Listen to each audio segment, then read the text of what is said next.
Chapitre 13. Lorsqu'Éphraïm parlait, c'était une terreur et il s'élevait en Israël.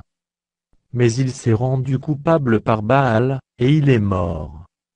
Maintenant ils continuent à pécher, ils se font avec leur argent des images en fonte, des idoles de leur invention, toutes sont l'œuvre des artisans. On dit à leur sujet que ceux qui sacrifient baisent les veaux. C'est pourquoi ils seront comme la nuée du matin, comme la rosée qui bientôt se dissipe, comme la balle emportée par le vent hors de l'air, comme la fumée qui sort d'une fenêtre. Et moi, je suis l'Éternel, ton Dieu, dès le pays d'Égypte.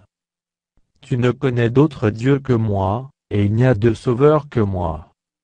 Je t'ai connu dans le désert, dans une terre aride.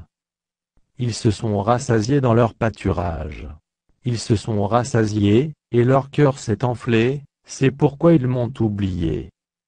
Je serai pour eux comme un lion, comme une panthère, je les épierai sur la route. Je les attaquerai, comme une ours à qui l'on a enlevé ses petits, et je déchirerai l'enveloppe de leur cœur, je les dévorerai, comme une lionne, les bêtes des champs les mettront en pièces. Ce qui cause ta ruine, Israël, c'est que tu as été contre moi, contre celui qui pouvait te secourir. Où donc est ton roi? Qu'il te délivre dans toutes tes villes. Où sont tes juges, au sujet desquels tu disais donne-moi un roi et des princes? Je t'ai donné un roi dans ma colère, je te l'ôterai dans ma fureur.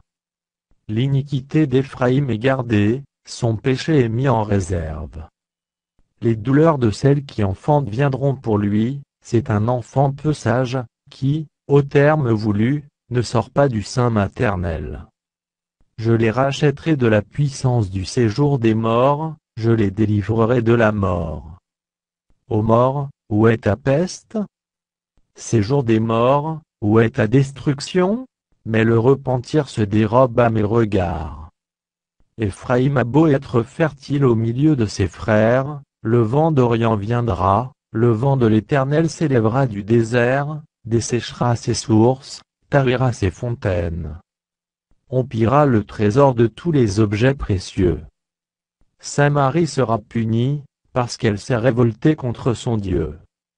Ils tomberont par l'épée, leurs petits-enfants seront écrasés, et l'on fendra le ventre de leur femme enceinte.